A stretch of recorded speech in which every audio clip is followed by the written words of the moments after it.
नमस्कार, स्वागत है आप सभी का डीडी न्यूज के खास बुलेटिन एक्सप्रेस 100 में, जहां हम आपके लिए लेकर आते हैं राजनीति, मनोरंजन, देश, दुनिया, खेल और व्यापार जगत की सभी बड़ी खबरों को एक्सप्रेस यानी फटाफट अंदाज में। मैं हूं आपके साथ पराक्रम सिंह शेखावत। तो आइए शुरू करते हैं तेज रफ्तार से जुड़ी खबरों का सिलसिला। लोकसभा में राहुल गांधी ने विवादित बयान देकर हंगामा खड़ा कर दिया। दरअसल राष्ट्रपति के अभिभाषण पर धन्यवाद प्रस्ताव पर चर्चा में शामिल होते हुए राहुल गांधी हिंदुओं पर दिए एक बयान से सुर्खियों में आए, जिसमें हिंदुओं पर दिए बयान ने सत्ता पक्ष को आंदोलित कर दिया। राहुल ने कहा कि जो खुद को हिंदू कहते हैं वो हिंसक है। इसे लेकर सदन में जबरदस्त हंगामा हुआ। खुद प्रधानमंत्री नरेंद्र मोदी ने बीच में ही हस्तक्षेप किया और उठकर राहुल गांधी को रोका कि यह बात बहुत गंभीर है। पूरे हिंदू समुदाय को हिंसक कहना गंभीर विषय है। प्रधानमंत्री मोदी ने राहुल के बयानों पर सदन में कहा, इस संविधान ने मुझे सिखाया है कि मुझे विपक्ष के नेता को गंभीरता से लेना चाहिए।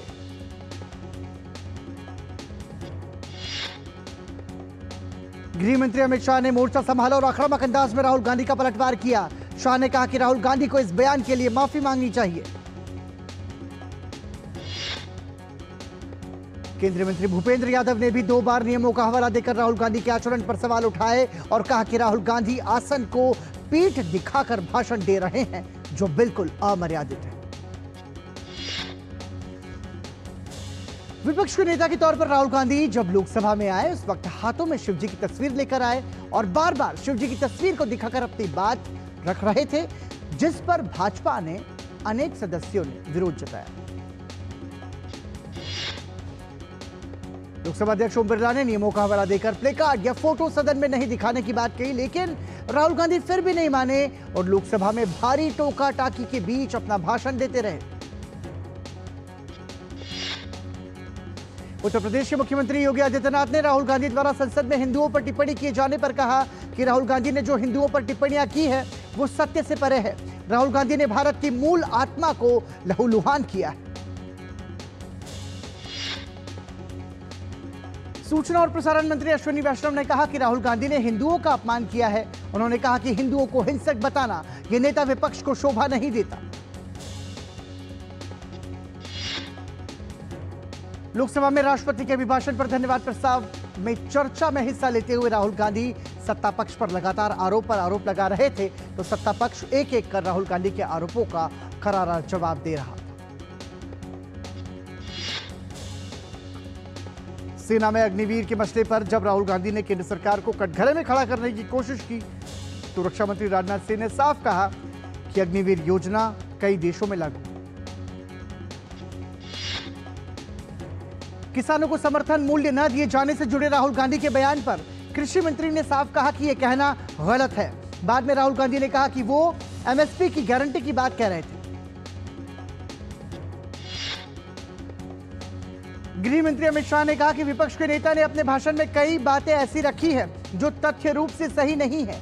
गृह मंत्री ने ट्रेजरी बेंच से लिए गए आवेदन को ध्यान रखकर नेता विपक्ष के भाषण में तथ्यों का सत्यापन करने का आग्रह किया। देश भर में लागू हुए 3 नए आपराधिक कानूनों पर केंद्रीय गृह मंत्री अमित शाह ने प्रेस वार्ता की। इस दौरान उन्होंने जोर देते हुए कहा कि आजादी के 77 साल बाद आपराधिक न्याय प्रणाली पूर्णतः स्वदेशी हो रही है। नए कानूनों से अब पीड़ितों के अधिकारों की रक्षा होगी। अमित शाह ने साथ ही कहा कि इन कानूनों के तहत देश में पहला मामला मध्य प्रदेश के ग्वालियर में दर्ज किया गया है। ये चोरी का मामला था, किसी की मोटरसाइकिल चोरी हो गई थी। केंद्रीय गृह मंत्री ने कहा कि नए कानूनों में महिलाओं और नाबालिगों के अधिकारों की रक्षा के विशेष प्रावधान किए गए। गैंग रेप के लिए 20 वर्ष की सजा और नाबालिग से रेप के मामले में मौत की सजा का प्रावधान किया गया। केंद्रीय गृह मंत्री अमित शाह ने नए कानूनों को विक्टिम सेंट्रिक बताते हुए कहा कि अब तलाशी और रेड में अनिवार्य रूप से वीडियोग्राफी करानी जरूरी होगी। कार्मिक लोक शिकायत और पेंशन राज्य मंत्री डॉक्टर जितेंद्र सिंह ने पारिवारिक पेंशन भोगियों की शिकायतों के निपटारे के लिए एक विशेष अभियान की शुरुआत की। अभियान के जरिए पारिवारिक पेंशन भोगियों की शिकायतों का त्वरित समाधान किया जाएगा।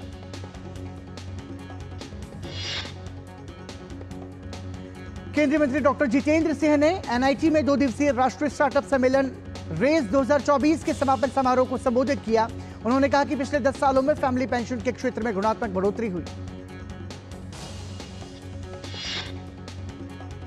स्वच्छता और सफाई को बढ़ावा देने के लिए केंद्रीय पेट्रोलियम और प्राकृतिक गैस मंत्री हरदीप सिंह पुरी ने पखवाड़े भर चलने वाले स्वच्छता अभियान का शुभारंभ किया।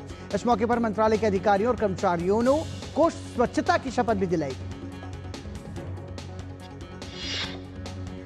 केंद्रीय मंत्री हरदीप सिंह पुरी ने कहा कि लोगों से अपने आसपास की सफाई बनाए रखने के महत्व पर जोर दिया और भारत को स्वच्छ और हरा भरा बनाने के लिए सरकार की प्रतिबद्धता दोहराई।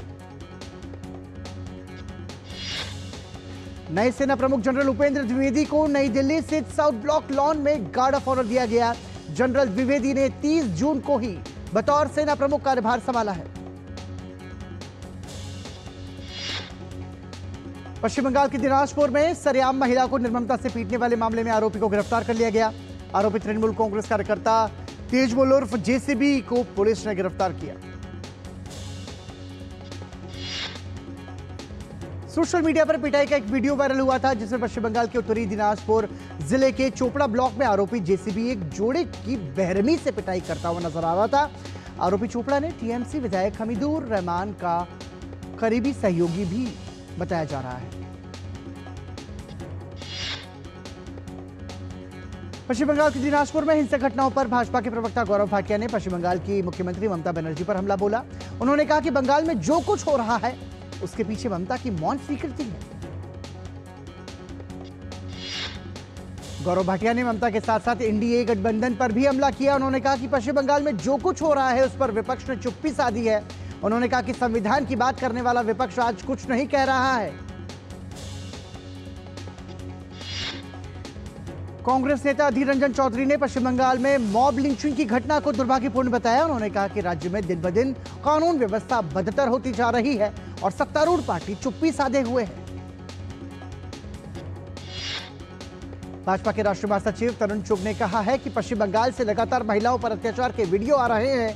उन्होंने कहा प्रदेश की मुख्यमंत्री ममता बनर्जी ने पश्चिम बंगाल को जंगल राज बना रखा है। भाजपा नेता सुकांत मजूमदार ने पश्चिम बंगाल में सरेआम महिला को निर्ममता से पीटने वाले मामले की निंदा की। उन्होंने कहा कि बंगाल में कानून व्यवस्था नाम की चीज नहीं है। उन्होंने कहा कि लोगों का सरकार से विश्वास उठ गया है। पश्चिम बंगाल में एक जोड़े को सार्वजनिक रूप से कोड़े मारे जाने की वायरल वीडियो पर भाजपा सांसद कंगना रनौत ने कहा कि मैं ममता दीदी से यही पूछना चाहती हूं कि क्या संविधान में यह लिखा हुआ है कि आप अपनी मर्जी से किसी भी राज्य में आप शरिया कानून लागू कर सकते हैं। कर्नाटक में कांग्रेस की अंदरूनी कलह बढ़ती जा रही है। राज्य में और उप मुख्यमंत्री बनाए जाने की चर्चा तेज हो गई है। इस मांग को उप मुख्यमंत्री डीके शिव कुमार के पर कतरने के प्रयास के तौर पर देखा जा रहा है। असम में बाढ़ की स्थिति और भी खराब हो गई है। बाढ़ से अब तक 12 जिलों के 2.5 लाख से अधिक लोग प्रभावित। असम राज्य आपदा प्रबंधन प्राधिकरण के अनुसार कामरूप और डिब्रूगढ़ बाढ़ से खासे प्रभावित। बाढ़ प्रभावित इलाकों में मरने वालों की संख्या 34 हो गई। बाढ़ से काजीरंगा राष्ट्रीय उद्यान के 61 शिविर जलमग्न हो गए। वहीं बाढ़ के चलते 2500 से अधिक कैदी 44 राहत शिविरों में शरण लिए हुए। असम राज्य आपदा प्रबंधन प्राधिकरण के अनुसार कामरूप और डिब्रूगढ़ बाढ़ से खासे प्रभावित हैं। डिब्रूगढ़ के चारियाली, कालीबाड़ी, नलियापुल, शांतिपारा, कोलियामारी और चिरिंग चपोरी भी बाढ़ के पानी में डूब गए। जम्मू को 6,461 यात्रियों का एक जत्था जम्मू से पवित्र अमरनाथ गुफा के लिए रवाना हुआ। यात्रा के पहले 2 दिन में यानी कि 29 और 30 जून को 28,000 से ज्यादा तीर्थयात्रियों ने बाबा बर्फानी के दर्शन किए। इस साल 52 दिनों तक चलने वाली अमरनाथ यात्रा 29 जून को शुरू हुई थी और आगामी 19 अगस्त को रक्षाबंधन पर समाप्त होगी। इस दौरान यात्री 48 किलोमीटर लंबे पारंपरिक पहलगाम गुफा तीर्थ मार्ग से या फिर 14 किलोमीटर लंबे बालटाल गुफा तीर्थ मार्ग से यात्रा कर सकते हैं। दिल्ली की साकेत कोर्ट ने सामाजिक कार्यकर्ता मेधा पाटकर को मानहानि मामले में 5 महीने की कैद और 10 लाख का जुर्माने की सजा सुनाई है। यह मुकदमा दिल्ली के उपराज्यपाल वीके सक्सेना ने दायर किया था। महाराष्ट्र में विधान परिषद के चुनाव के लिए भाजपा ने 5 उम्मीदवारों के नामों की घोषणा की। इस सूची में पंकजा मुंडे का नाम भी शामिल। इसके अलावा भाजपा ने योगेश तिलेकर, परिणय फुके, अमित गोरखे और सदाभाऊ खोत को उम्मीदवार बनाया।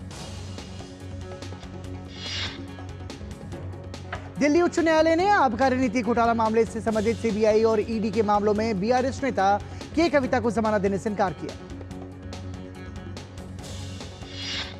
दिल्ली के मुख्यमंत्री अरविंद केजरीवाल ने सीबीआई द्वारा की गई गिरफ्तारी को दिल्ली हाईकोर्ट में चुनौती दी। अरविंद केजरीवाल फिलहाल ईडी और सीबीआई दोनों ही मामलों में न्यायिक हिरासत में हैं।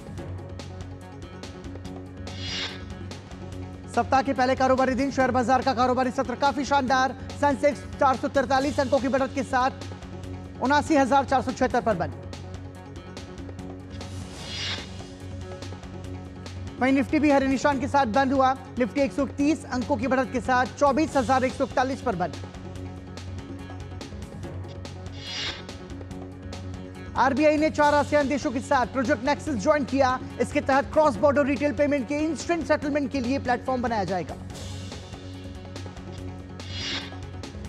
आरबीआई ने अपने बयान में कहा कि बैंक फॉर इंटरनेशनल सेटलमेंट्स के इनोवेशन हब द्वारा परिकल्पित नेक्सस का उद्देश्य भारत के यूपीआई को आसियान सदस्यों मलेशिया, फिलीपींस, सिंगापुर और थाईलैंड की तेज भुगतान प्रणालियों से जोड़ना है।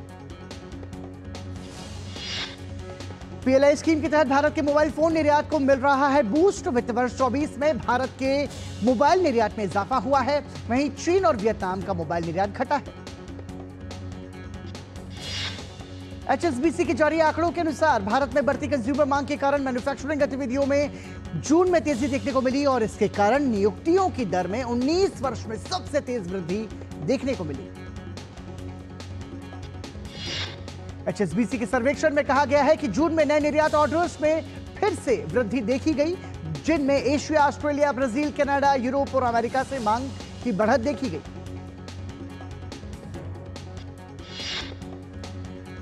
आरबीआई ने बताया कि 2000 रुपए के 98% नोट बैंक के पास वापस आ गए हैं। वहीं 7,581 करोड़ रुपए मूल्य के नोट अब भी जनता के पास हैं।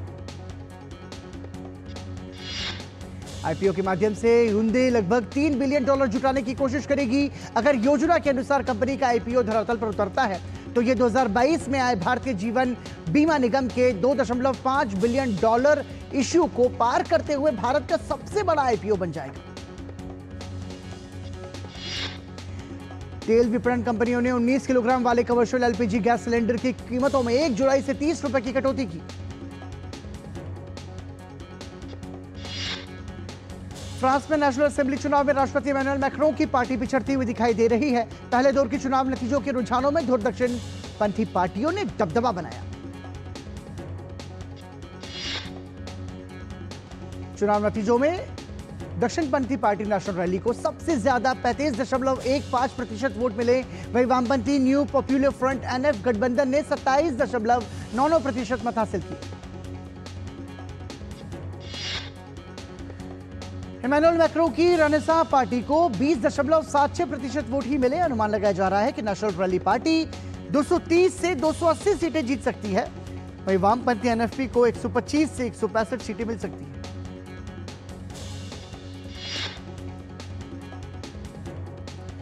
फ्रांस में रविवार को नेशनल असेंबली की 577 सीटों के लिए पहले चरण की वोटिंग हुई थी। दूसरे चरण की वोटिंग 7 जुलाई को होगी।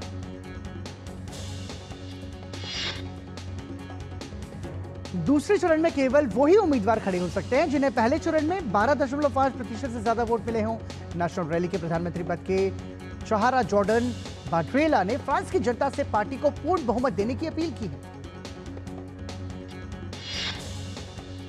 नेशनल असेंबली में बहुमत के लिए किसी भी पार्टी को 289 सीटें जीतना जरूरी है। फ्रांस की संसद का कार्यकाल 2027 में खत्म होना था, लेकिन यूरोपीय संघ में बड़ी हार के कारण राष्ट्रपति इमैनुअल मैक्रों ने समय से पहले ही इसी महीने संसद भंग कर दी। अगर संसदीय चुनाव में मरीन ली पेन की नेशनल रैली पार्टी बहुमत हासिल कर लेती है तो मैक्रों संसद में बेहद कमजोर पड़ जाएंगे और उन्हें कोई भी बिल पास कराने या नई सरकारी योजना लाने के लिए विपक्षी पार्टियों के समर्थन की जरूरत होगी। वोट के नतीजे घोषित होने के तुरंत बाद राष्ट्रपति इमैनुअल मैक्रों और लेफ्ट ब्लॉक के प्रमुख जीन ल्यूक मेलैंचोन ने मरीन ले पेन के खिलाफ गठबंधन का संकेत दिया।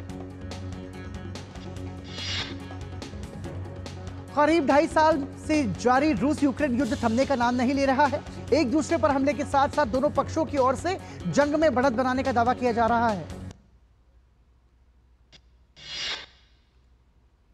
रूसी सेना ने यूक्रेन के पूर्वी दोनेत्स्क क्षेत्र में स्पिरने और नोवोलेक्सांद्रिस्का गांवों पर नियंत्रण हासिल करने का दावा किया है। रूसी रक्षा मंत्रालय ने कहा कि उनकी सेना ने गांवों के आसपास की अग्रिम पंक्ति में अपनी स्थिति को मजबूत कर दिया।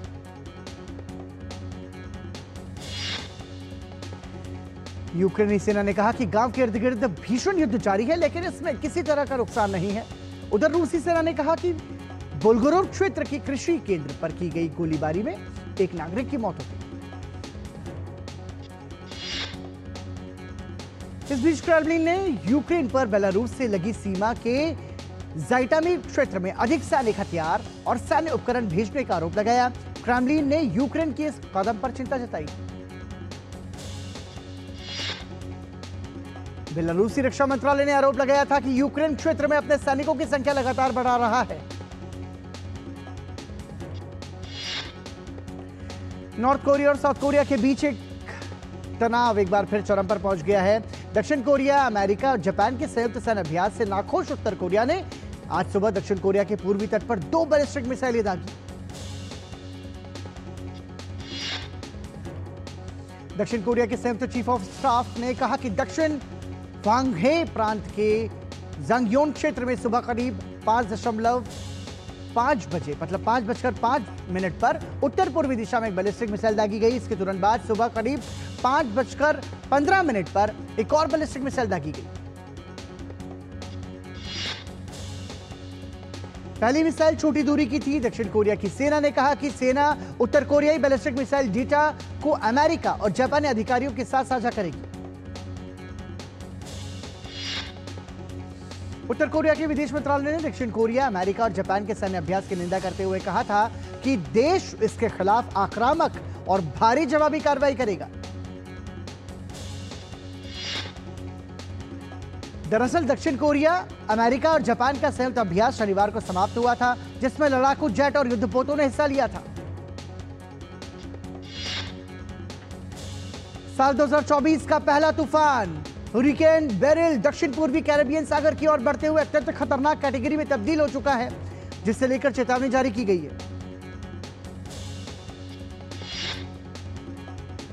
अमेरिकी राष्ट्रीय तूफान केंद्र ने कैरेबियन के विंडवार्ड द्वीप समूह की ओर जानलेवा हवाएं चलने और अचानक बाढ़ आने की आशंका भी जताई। हुरिकेन बेरिल की सबसे नजदीकी अमेरिकी क्षेत्र यूएस वर्जिन आइलैंड और प्यूर्टो रिको है। माना जा रहा है कि तूफान का मुख्य प्रभाव द्वीपों के दक्षिण में रहेगा। वहीं तूफान के केंद्र सेंट विंसेंट और ग्रेनेडाइंस और ग्रेनेडा में सबसे अधिक जोखिम होने की आशंका जताई गई है।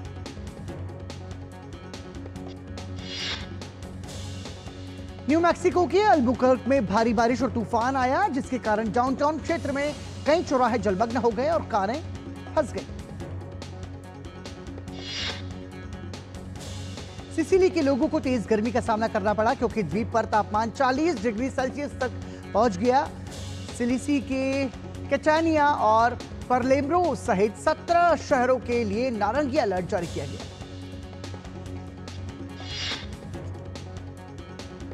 इटली के वैले d'Aosta में बाढ़ और भूस्खलन ने तबाही मचाई, जहां लगभग 200 लोगों को हेलीकॉप्टर से निकाला गया। स्विट्जरलैंड में भयंकर तूफान और पिघलती बर्फ के कारण 2 दक्षिणी कैंटन में बाढ़ और भूस्खलन होने से 4 लोगों की मौत हो गई और 2 लोग लापता हो गए, और इटली के कुछ हिस्सों में भी इसका असर देखने को मिला। भारतीय महिला क्रिकेट टीम ने शानदार प्रदर्शन करते हुए एकमात्र टेस्ट मैच में दक्षिण अफ्रीका को 10 विकेट से हरा दिया। अफ्रीका की पहली पारी में 8 विकेट लेने वाली स्नेहा राणा को प्लेयर ऑफ द मैच चुना गया। दक्षिण अफ्रीका की टीम दूसरी पारी में 373 रन बनाकर ऑल आउट हो गई। जीत के लिए मिले 37 रन के लक्ष्य को शेफाली वर्मा और शुभा सतीश ने बगैर कोई विकेट गंवाए हासिल कर लिया।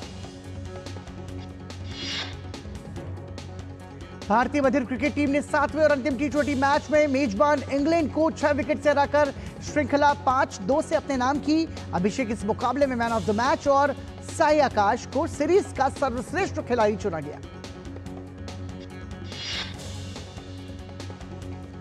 भारत के पूर्व विकेटकीपर बल्लेबाज दिनेश कार्तिक को रॉयल चैलेंजर्स बेंगलुरु का बल्लेबाजी कोच और मेंटोर बनाया गया। कार्तिक ने पिछले महीने क्रिकेट को अलविदा कह दिया था। जेम्स एंडरसन टेस्ट क्रिकेट से रिटायरमेंट के बाद इंग्लैंड के तेज गेंदबाज मेंटर के रूप में सेवाएं देंगे। एंडरसन वेस्टइंडीज के खिलाफ अगले हफ्ते से लॉर्ड्स में शुरू हो रहे टेस्ट के बाद रिटायर होंगे। पूर्व विश्व चैंपियन विश्वनाथन आनंद ने 10वीं बार लियोन मास्टर्स का खिताब जीत लिया। आनंद ने फाइनल में स्पेन के जामे सेंटोस लटासा को 3-1 से हराने में सफलता पाई। पेरिस ओलंपिक का टिकट पक्का कर चुके भारतीय बैडमिंटन खिलाड़ी लक्ष्य सेन कनाडा ओपन में अपने अभियान को शुरू करेंगे। महिला वर्ग में यूएस ओपन की सेमीफाइनलिस्ट मालविका बसोन एकल वर्ग में भारतीय चुनौती पेश करेंगी। उनका सामना डेनमार्क की जोली डावल जैकबसेन से होगा। सुपर 8 क्लासिक शतरंज टूर्नामेंट के 5वें दौर में शानदार स्थिति में होने के बावजूद आर प्रज्ञानानंदा को अमेरिका के वेस्ली सो के खिलाफ ड्रॉ से संतोष करना पड़ा। पेरिस ओलंपिक के लिए क्वालिफाई कर चुके भारतीय गोल्फर शुभंकर शर्मा ने इटालियन ओपन में 5वां स्थान हासिल किया। 4 बार के Olympic champion gymnast Simone Biles ने पेरिस ओलंपिक के लिए क्वालिफाई कर लिया। सिमोन बाइल्स तीसरी बार ओलंपिक में हिस्सा ले रही हैं। साल के तीसरे ग्रैंड स्लैम विंबलडन की शुरुआत हो गई है। पहले दिन पुरुष वर्ग में तीसरी वरीयता प्राप्त कार्लोस अल्कराज ने मार्क लाजिल को सीधे सेट में 7-6, 7-5, 6-2 से शिकस्त दी। पुरुष वर्ग में ही 5वीं वरीयता प्राप्त रूस के डैनियल मेदवेदेव ने आसान जीत के साथ दूसरे दौर में प्रवेश किया। मेदवेदेव ने अमेरिका के अलेक्जेंडर कोवासेविच को सीधे सेट में 6-3, 6-4, 6-2 से शिकस्त दी। बुल्गारिया के ग्रिगोर दिमित्रोव भी आसान जीत के साथ दूसरे दौर में पहुंच गए। दिमित्रोव ने सर्बिया के दुसान लाजोविच को 6-3, 6-4, 7-5 से शिकस्त दी। पुरुष एकल में ही 8वीं वरीयता प्राप्त नॉर्वे के कैस्पर रूड को दूसरे दौर में पहुंचने के लिए ज्यादा मेहनत नहीं करना पड़ी। रूड ने ऑस्ट्रेलिया के एलेक्स बोल्ट को 7-6, 6-4, 6-4 से हराया। तीसरी वरीयता प्राप्त रीना साबालेंका ने कंधे की चोट के कारण विंबलडन से नाम वापस लिया। 26 वर्षीय साबालेंका को पिछले हफ्ते बर्लिन ओपन के एक मैच के दौरान चोट लग गई थी। डिफेंडिंग ओलंपिक चैंपियन सिडनी मैकलाफ्लिन लिवरो ने 400 मीटर बाधा दौड़ को अपना ही विश्व रिकॉर्ड तोड़ दिया। उन्होंने पेरिस ओलंपिक के लिए क्वालिफाई भी कर लिया। हिंदी सिनेमा के अभिनेता सनी देओल फिल्म जट से साउथ फिल्म इंडस्ट्री में डेब्यू करने जा रहे हैं।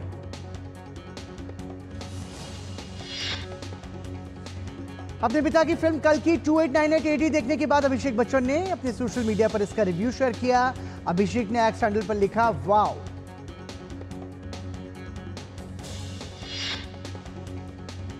अट्ठाईस साल बाद कमल हसन इंडियन बनकर फिर बड़े पर्दे पर धमाल मचाने की तैयारी कर रहे हैं। पहली फिल्म 1996 को रिलीज हुई थी। अब इसका सीक्वल 12 जुलाई को सिनेमाघरों में उतरने वाला है।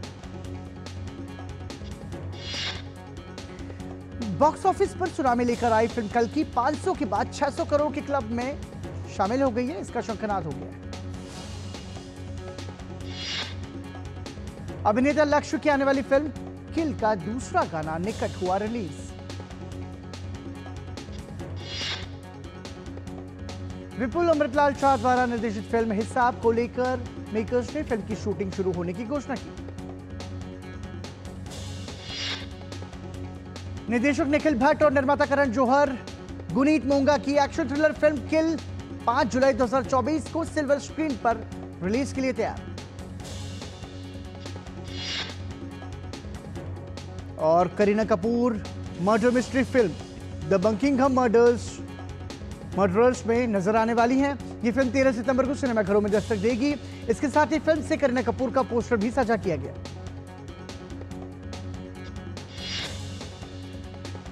और इसी के साथ ही एक्सप्रेस न्यूज में अभी के लिए इतना ही। दीजिए अनुमति। नमस्कार।